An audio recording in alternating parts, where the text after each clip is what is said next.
Yeah, there you go. That was the Tuesday that was. Salzburg 0, PSG 3. PSG finally making some of those chances actually hit the back of the net, and a bit of relief for Luis Enrique. But I wanted to talk to you about Red Bull Salzburg because it's my first visit here, and because they're in a really peculiar place at the moment. We went into this thinking about all the pressure being on PSG, with them being outside the 24 and maybe in line to not qualify for the next round of the Champions League and not get out of the group stage for the first time in the QSI era, which would be, sporting-wise, pretty disastrous. But Salzburg are not in a good place either. Now, of course, like PSG, they've got something in common with them because they're well-funded and they're perennial champions. Of course, 10 titles in a row for Sturm Graz, got the double last season. And we already know, even though it's only December, that Salzburg ain't going to be winning it this season either. They're in 5th place at the moment after their draw with Rapid Vienna at the weekend. And they're 13 points off the top. It's a real mess at the moment. Now, you'll probably be thinking, Pep Lijnders in a bit of trouble. Former assistant to Jurgen Klopp, of course, at Liverpool, now taking over the top job. That's not necessarily the case. There's still a reasonable amount of support for him around here because I think they understand that they are in this sort of transition at the moment. They've not got the great players that they did in the past, or the great players in waiting, really, that they did in the past. It's funny, as I was saying on TNT earlier this evening, when you walk up past the Red Bull Arena, on the side of the arena, it's got images of all the great players that have come through here at the past. Erling Haaland with a short back and sides before he went full Viking warlord. You've got Szoboszlai, you've got Karim Adeyemi, Sadio Mane, if you're going way back, all of those. There's no one really in this current side like that. I think I'd look at Gourna-Douath in midfield, and he's someone I could see going to a bigger club and doing pretty well. Still plenty of time for him to develop, but a really poised presence in midfield. But this isn't a stacked generation by any stretch of the imagination. And that's part of the reason that I think why, rather than sacking Lijnders and overreacting, they've appointed a new managing director for sport. Not a sporting director, a managing director for sport, Ruven Schröder, who, funnily enough, has come from RB Leipzig, where they had rather a lot of cooks in that sort of sporting director sort of position there, so they could afford to lose him. And they need someone who's straight talking, like Schröder is, someone who really can oversee recruitment, development of players, all those things that they've been good at before. Now, he had his introductory press conference earlier this week, Schröder, and he didn't gild the lily at all. He was clear that he was going to tell some people some home truths if they needed home truths telling to them, and if they need to move on from players and potentially from a coach, that's what he would do. Now, like I said, there's no feeling that Lijnders is under any immediate danger, despite performances like this one tonight. And honestly, they look like a college basketball team, really. You can tell there's some talent there, but there's no discipline, no organisation, way too casual. And that doesn't really reflect particularly well on Lijnders. It was like, you'll have to excuse the NBA reference. Why else are you on here, for goodness sake? It was like the Houston Rockets before Emir Udoka took over. But maybe they need to find their Emir Udoka, who knows?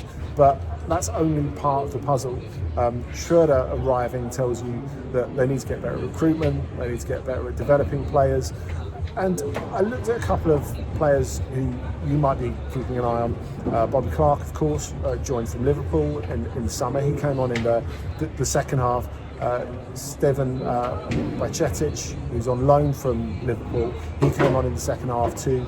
But they both tend to start when they're feeling themselves, but it felt that Lijnders was trying to be a little bit more cautious this evening, and only when they were really going after the game did the two of them come on. Now, I really like Clark. He's someone who's a really confident dribbler, and you saw a little bit of that tonight, but the fact is that PSG was set, and it doesn't feel like he really has the teammates around him at the moment, so he wasn't really able to make the impact that he wanted to.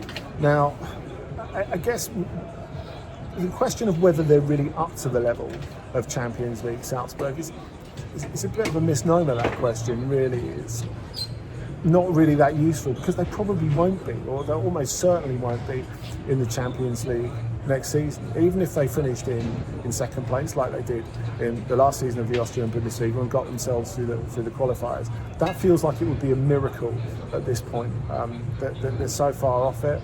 I think if you look at the fact that one of the best players at the moment is Alexander Schlager, the goalkeeper, made some really good saves tonight, notably a double save from Hakimi and Gonzalo Ramos, and he was good against Rapid at the weekend as well. In the second half, they had lots of good chances, the visitors, and he was able to help them hold on to the draw. I think it can look on paper that Salzburg lost the league twice, so that they'll be upset to have not won the game. From one point of view, maybe that's right, but they needed Schlager to make sure they kept the point. And you do get the impression he'll continue to be busy. They've got a ton of defensive injuries at the moment, which is why I feel a little bit harsh judging them. There was talk this morning in the local papers that maybe Bajcetic would actually have to play as an emergency centre-back, because that's where they are at the moment. They're so incredibly stretched. And I think the origin of that goes back to last summer. They lost Pavlovic to Milan. Umar Sole went as well. Of course, Luka Sucic went to Real Sociedad, but he's a midfielder. That's slightly different. We're talking about defensive issues that they've experienced at the moment. So even though they do have absences at the moment, I think it goes back to the players they've lost. And I think if we're looking at Salzburg overall, that really is the issue. The fact that this is an elite football finishing school, it is your pre-Leipzig, if you like. This is a place to develop players and get them in a place where they can at least aspire to being at the absolute elite level. But the fact is, if your model is to constantly sell and sell and sell, it stands to reason that sooner or later your luck is going to run out, and you're not really going to have a team anymore. And that is a bit of a problem. I think the other problem really, and it's something that David Cartledge identified on OTC a while back, and it was a great point from David, the fact that they're fishing in a different pool now, because you have the elite clubs going for the elite talent younger.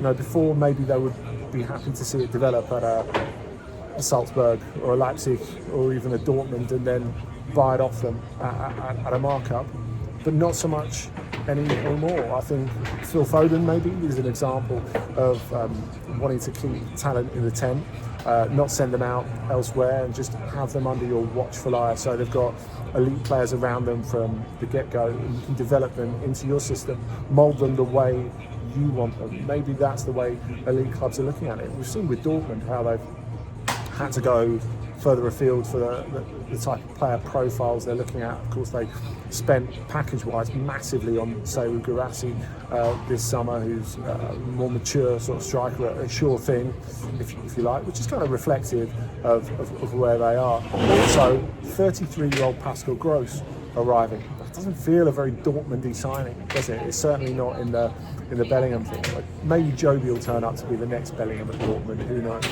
But signing off from Salzburg, it's clear there's a lot of work to do, and these fans have been used to unrelenting success over the last decade, and now there's not only no success, there's no prospect of success in the near future, or really that many young stars to get them excited. There are a lot of fans here who are unhappy with the way the club's being run, and saw that today, even against PSG, a team that they're not expected to be. Got to a point in the second half where players were giving the ball away and the fans were getting on their backs. These are still young, developing players, of course, and there's quite a heavy atmosphere around the club. That will have to change, and never mind Pep Lijnders, that'll be a huge part of Ruven Schreuder's job over the next couple of months, and maybe the next year or two as well. So anyway, hope you enjoyed this. Remember to like and subscribe, and remember to subscribe to the podcast. We're out every Thursday with the main OTC, and out on Fridays with Ask OTC.